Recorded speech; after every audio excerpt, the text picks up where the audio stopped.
안녕하세요. 저는 횃불 트리니티 신학대학원 대학교에서 조직신학을 가르치는 김진혁이라고 합니다. 오늘은 신학이란 무엇인가 리더를 가지고 신학을 공부하는 세 가지 방법에 대해서 함께 나눠보고자 합니다. 신학이란 무엇인가는 영국의 신학자 앨리스터 맥글라사 쓴 신학 입문 교재입니다. 그리고 신학이란 무엇인가 리더는 그 책을 바탕으로 앨리스터 맥글라사가 신학 공부를 위해 필요한 원전 자료들을 모아놓은 선집입니다.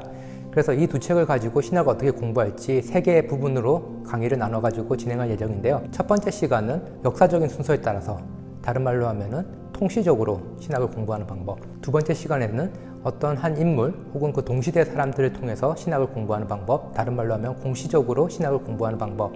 세 번째는 아무래도 이 책이 신학이란 무엇인가를 공부하기 위해서 만들어진 선집이다 보니까 어떻게 하면 이 두 책을 함께 활용할 수 있을까에 대해서 함께 나눠보고자 합니다. 그럼 먼저 첫 번째 시간, 우리가 역사적으로 어떻게 신학을 공부할지 신정론의 예를 통해 가지고 한번 살펴보도록 하겠습니다. 여러분도 잘 아시는 미국의 목회자이죠. 마틴 루터 킹 같은 경우 이런 말을 했습니다. We are not makers of history, we are made by history. 우리는 역사를 만드는 사람이 아니라 우리가 역사에서 만들어진다는 거죠. 우리는 알게 모르게 내가 가진 신앙, 그리고 내가 가진 생각을 자기가 만든다 생각하지만 사실 저희가 쓰는 언어, 저희가 쓰는 개념, 저희가 서로 의사소통할 때 주고받는 다양한 그런 표현들, 이런 것들은 거의 역사적으로 저희가 물려받은 것들입니다. 그래서 조직신학이라든지 아니면 신학 입문서를 보더라도 초기 교회부터 현재까지 다양한 역사적인 신학의 발전 궤적들을 표현하고 있는 경우가 많은데요. 이렇게 역사적으로 우리가 신학을 공부함으로써 내가 무슨 생각을 하게 되는지도 알게 되지만 또 다른 사람이 어떤 생각을 하고 있고 다른 사람이 어떻게 말을 하고 있는지도 더 잘 이해하게 되고, 그리고 무엇보다도 저희는 과거를 통해서 현실을 이해할 뿐만 아니라 또 미래를 우리가 어떻게 또 준비하고 또 만들어 갈지에 대해서도 많은 지혜를 얻을 수가 있습니다. 그렇기 때문에 우리가 흔히 생각하는 신학의 자료들, 그리고 신학의 재료들, 이런 것들도 역사 속에서 구성되어 있고 그것을 우리가 어떻게 이해하는지를 파악하는 게 매우 중요하다라고 할 수 있겠습니다. 그러면은 기독교 신학에서 중요한 주제 중에 하나인 악의 문제 혹은 신정론을 어떻게 역사적으로 이해하는지 간략하게 말씀드리도록 하겠습니다. 악이라는 문제는 고대부터 지금까지 인류를 괴롭히고 있습니다. 그렇기 때문에 거의 모든 종교에서 악에 대해서 이야기를 하고 있고 또 사람마다 악과 고통을 이해하는 방식들이 있다고 생각할 수 있습니다. 악의 현상이 던지는 문제는 매우 복잡하죠. 무엇보다도 우리는 악이 무엇인지 정확하게 정의할 수 없고 그 실체를 규정할 수 없기 때문에 악의 문제가 더욱 힘들다라고 할 수 있겠습니다. 그런데 단 한 분 하나님, 다른 말로 하면 유일신론을 믿는 종교 같은 경우는 더욱더 악의 문제가 심각하게 다가오죠. 왜냐하면 악이라는 것도 하나님께서 만드신 것이냐, 혹은 악도 하나님께서 이용하고 계시는 것이냐 라는 질문이 제기되기 때문입니다. 그래서 조직신학책을 보면 거의 모든 저자들이 악의 문제 혹은 신정론이라는 주제를 가지고 이 문제를 다루는 것을 볼 수가 있습니다. 그런데 문제는 뭐냐면 조직신학 책들은 대부분 한정된 지면에 여러 복잡한 사상들, 그리고 아주 정교한 신학적인 논의들을 단순하게 표현하다 보니까 저희가 악의 문제를 되게 추상화시켜서 이해할 그럴 위험도 있다는 데 있습니다. 그렇기 때문에 신학이란 무엇인가 리더 같은 경우는 저희가 이 악의 문제를 다룬 수많은 사상가들 중에서도 아주 중요한 사상가들, 그리고 그 사상의 맥락들, 그리고 그 사람들 실제한 말들을 접할 수가 있습니다. 그렇기 때문에 만약에 악의 문제를 기독교 신학자들이 어떻게 다루는지를 보고 싶다면은 신학이란 무엇인가 리더 목차를 보시거나 아니면 뒤에 색인을 보시면은 악 혹은 신정론 이런 주제를 가지고 필요한 본문들을 찾아보실 수가 있습니다. 그래서 제가 대표적으로 찾아본 예는 뭐냐면은 고대 교회는 리옹의 이레나이우스, 오리게네스, 아우구스티누스, 중세 교회는 안셀무스, 보나벤투라, 그리고 근현대에는 스피노자, 몰트만, 벤틀하트 등이 이 리더에 등장하고 있는 것을 볼 수가 있습니다. 그러면 이제 고대 교회는 어떤 식으로 악의 문제를 이해했는지 리더를 통해서 간략하게 살펴보겠습니다. 조직신학책이라든지 다른 신학 입문서에서 알 수 있듯이 이레나이우스, 아구스티누스 같은 경우는 악은 나약한 인간이 죄를 지으며 생겼다, 혹은 인간의 왜곡된 자유의지 때문에 생겼다 라고 하는 그런 설명을 리더에서 찾아볼 수가 있습니다. 그런데 흥미로운 또 설명을 찾아볼 수가 있는데요. 그건 바로 오리게네스의 설명 방식입니다. 악은 하나님의 섭리에서, 다른 말로 하면 하나님께서 이 세상을 다스리는데 필요하다는 겁니다. 그 본문을 제가 한번 천천히 읽어보도록 하겠습니다. 하나님은 악을 창조하지 않으셨을 뿐만 아니라 사람들이 악을 행할 때 당신의 능력으로 충분히 막으실 수 있는데도 그렇게 하지 않으신다. 오히려 하나님께서는 악과 악을 행하는 사람들을 꼭 필요한 목적을 위해 이용하신다.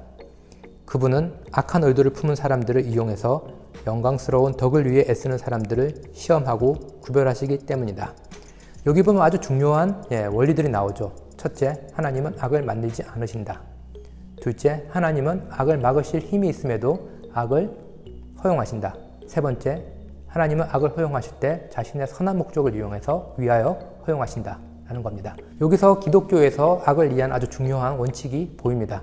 전능하신 하나님께서는 악을 만들지 않으셨지만 악을 막으실 수 있지만 악을 특별한 목적을 위해 허용하신다라는 겁니다. 하지만 이런 신학적인 원리들이 가끔 깨질 때가 있습니다. 예를 들면은 아주 심한 악을 봤을 때 혹은 이제 저희가 악의 문제를 쉽게 설명하기 위해서 마치 하나님께서 악을 만드신 것처럼 설명하는 경우가 있습니다. 그런 경우가 쓰나미가 있거나 지진이 있거나 여러 가지 자연재해가 있을 때 가끔 설교자들의 입에서 나오는 것을 볼 수 있습니다.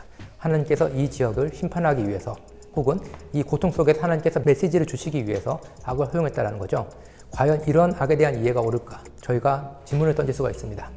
그러면은 이런 질문들이 어떤 식으로 근현대에 넘어오면서 재해석되고 있는지 또 리더를 통해서 한번 보도록 하겠습니다. 근현대 여러 사상가 중에 제가 뽑은 사람은 리더에 있는 스피노자입니다. 스피노자 같은 경우는 하나님의 무감정성, 다른 말로 하면 하나님은 감정이 없으시다. 피조물 세계에 일어난 일에서 영향을 받지 않으신다라는 주장입니다. 스피노자의 윤리학에 나온 아주 유명한 명제 하나를 제가 천천히 읽어드리도록 하겠습니다. 신은 정념이 없다. 즉 신은 더 큰 완전성으로나 더 낮은 완전성으로 변할 수 없다. 따라서 신은 기쁨이나 슬픔 같은 어떤 감정에 의해서도 영향을 받지 않는다. 증명 끝.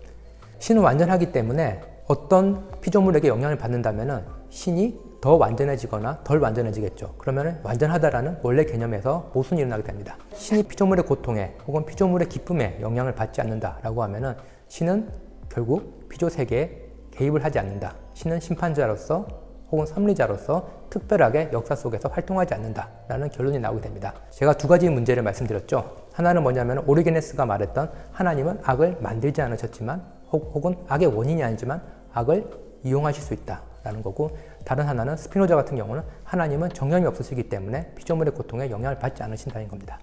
그럼 이 두 문제를 가지고 이후에 현대신학자들이 어떻게 반응하고 있는지 리더를 통해서도 한번 보도록 하겠습니다. 제가 뽑아본 본문은 유르겐 몰트만이라는 독일 현대신학자죠. 하나님의 고난에 대한 그런 본문을 제가 또 소개해드리도록 하겠습니다. 천천히 제가 읽어보도록 하겠습니다. 만일 하나님이 실제로 고난을 당하실 수 없다면 아리스토텔레스가 설파한 신과 마찬가지로 사랑하는 일도 불가능할 것이다. 사랑할 줄 아는 사람이라면 누구나 고난을 당할 줄 안다. 그런 사람은 사랑으로 인한 고난을 극복할 능력이 있음에도 사랑에 수반되는 고난을 끌어안기 때문이다. 하나님께서 고난 당하시는 것은 그분의 피조물처럼 그 존재가 불완전하기 때문이 아니다. 하나님께서는 자기 존재의 충만함으로부터 사랑하시며 그분의 충만하고 자유로운 사랑 때문에 고난을 당하신다. 여기서는 하나님께서 고난을 당하시는 근거를 하나님의 완전성에 찾는 것이 아니라 하나님의 완전한 사랑에서 찾고 있습니다. 그런 의미에서 스피노자와 다른 출발점을 가지고 있고, 그런 의미에서 하나님께서는 사랑이시기 때문에 피조물의 고난에 적극적으로 반응하실 수 있다. 혹은 그 고난에 참여하실 수 있다라는 매우 급진적인 주장을 펼치고 있는 것을 볼 수 있습니다. 제가 지금 읽어드린 본문에 나오지 않지만 몰트만은 이러한 십자가에서 하나님의 고난을 또 부활의 희망과도 연결시킵니다. 그렇기 때문에 악의 문제를 어떻게 다룰 것인가에 대해서 몰트만은 우리도 십자가에 달리신 하나님처럼 타인의 고난에 적극적으로 참여하고, 그리고 부활의 희망처럼 우리도 종말론적 희망 속에서 타자를 사랑하고 고통받는 세계를 사랑함으로써 이 세계의 악을 하나님과 함께 이겨나가는, 승리해가는 그런 삶을 살아가야 된다라고 이제 몰트만은 실천적으로 결론을 맺게 됩니다. 또 제가 앞서 말씀드린 것 중에 오리게네스가 말한 하나님께서는 악을 만들지 않으셨지만 악을 허용하신다라는 이 구분이 사라질 때가 있다라고 말씀드렸는데요. 예를 들어 가지고 쓰나미가 있었을 때 많은 설교자들이 이것을 하나님의 심판이라고 이렇게 말하는 사례들이 있었습니다. 거기에 아주 격분한 현대 신학자가 있었습니다. 그는 미국의 종교의 신학자 데이빗 벤틀리 하트입니다. 데이빗 벤틀리 하트는 이건 정말 잘못된 신학이다 라고 하면서 아주 경로에 차서 이런 글을 썼습니다. 나는 우리 그리스도인들이 인도양 해안 지역을 휩쓴 재앙을 방관하거나 아니면 그런 엄청난 재앙 속에는 궁극적인 의미나 목적이 숨겨져 있다고, 다른 사람들을 설득해야 한다고 생각하지 않는다. 간단히 말해 우리 신앙은 피조물을 죄와 부조리와 죽음이라는 공허함에서 구하기 위해 오신 하나님을 믿는 신앙이기에 우리는 그러한 일들을 철저히 미워하고 거부해야 한다. 우리는 악과 죽음을 깨트린 승리가 이루어졌음을 알지만 피조물은 바울이 말한 대로 장차 드러날 영광을 바라보면서 신음하고 있다는 사실도 안다. 그때까지 이 세상은 빛과 어둠, 진리와 거짓, 생명과 죽음 사이에 투쟁이 계속되는 자리가 될 것이고, 그런 세상에서 우리가 지켜둔 무기는 사랑이다.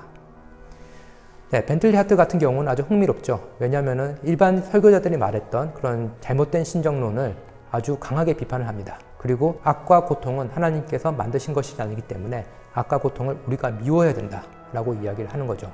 그렇기 때문에 악과 고통 이면에서 숨겨진 하나님의 뜻을 찾으려고 하는 그런 우리의 본능적인 움직임에 제동을 걸려고 합니다. 그리고 저희가 가지고 있는 추상적인 악과 선 혹은 하나님과 세계를 이해하는 방식을 넘어서서 데이빗 벤틀리 하트는 철저하게 신약 성서의 언어를 통해서 우리가 세계를 이해해야 된다라고 하는 거죠. 그렇기 때문에 우리는 십자가의 승리, 이미와 아직 사이에 있는 그런 모호한 공간 속에서 우리는 사랑을 가지고 살아야 되며, 그리고 또 이러한 악과 고통에 대해서 특별한 섭리적인 목적을 찾기보다는 거기에 대해서 우리가 미워하고 때로는 증오하고 때로는 투쟁해야 된다라고 이야기를 하고 있습니다. 이렇게 보시면은 악의 문제 혹은 신정론이라고 했을 때 정답이 있는 것이 아니라 역사 속에서 여러 신학자들이 다양한 또 의견들을 그리고 자기들의 생각을 내어놓는 것을 볼 수가 있습니다. 어떤 의미에서 신학은 정답을 내어놓는 학문이라기보다는 그 시대, 그 상황 속에서 우리가 가지고 있는 자원으로 최선의 답을, 가장 적절한 답을 찾아가는 과정이라고 할 수 있습니다. 그렇기 때문에 이미 완료된, 닫혀진 답을 찾는 것이 신학이 아니라 여러 과거의 신학자들과 대화하면서 우리가 오늘날 우리에게 필요한 신학적인 메시지가 무엇일까를 찾아가는 것이 신학에서 아주 중요하죠. 그렇기 때문에 그런 힘을 기르기 위해서는 과거의 신학자들의 여러 자료들을 저희가 읽고 그들의 생각의 장점과 단점을 비교할 수 있고, 그것을 통해서 내가 혹은 나의 공동체가 어떤 식으로 이 문제를 신학적인 언어로 혹은 신학적인 상상력으로 이해를 할까, 그리고 반응할까, 행동할까를 찾아갈 수 있어야 합니다. 그러기 위해서는 여러 가지 과거에 있었던 자료들을 한꺼번에 이렇게 볼 수 있는 그런 계기가 있다면 매우 도움이 되겠죠. 그렇지만 또 저희가 또 조심해야 될 것 중에 하나는 뭐냐면은, 비록 맥그라스가 신학이란 무엇인가 리더의 여러 자료를 모아놨지만 그건 역시 불완전한 자료라는 겁니다. 어떤 의미에서는 이 자료를 바탕으로 하여서 더 큰 문맥, 다른 말로 하면 맥그라스가 발췌를 했기 때문에 원래 문헌을 한번 찾아보기도 하고 저희가 더욱 신학의 공부의 지평을 넓혀가는 그런 작업도 필요하다고 할 수 있을 것 같습니다. 지금까지 어떻게 하면 저희가 역사적으로, 다른 말로 하면 통시적으로 신학 자료들을 읽을 수 있을지에 대해서 신정론의 사례를 통해서 살펴봤는데요. 다음 시간에는 그렇다면 우리가 공시적으로, 다른 말로 하면 한 사람의 생애 속에서 혹은 한 사람의 생애와 동시대에 살았던 사람들을 통해서 이 문제를 어떻게 살펴볼지에 대해서 살펴보도록 하겠습니다. 감사합니다.